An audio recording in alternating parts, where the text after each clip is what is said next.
مقاومة انسولين، مقاومة انسولين، سكر من نوع تاني، مرض العصر، مقاومة الانسولين وسكر من النوع التاني.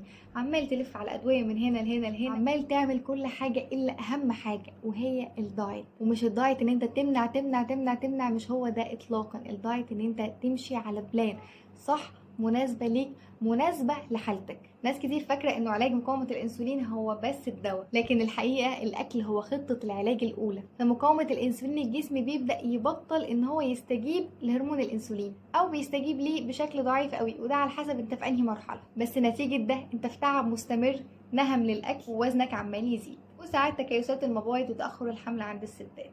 التغذية هنا مش مجرد بس رجيم، التغذية هنا علاج، التغذية هنا سيستم انت بتمشي عليه.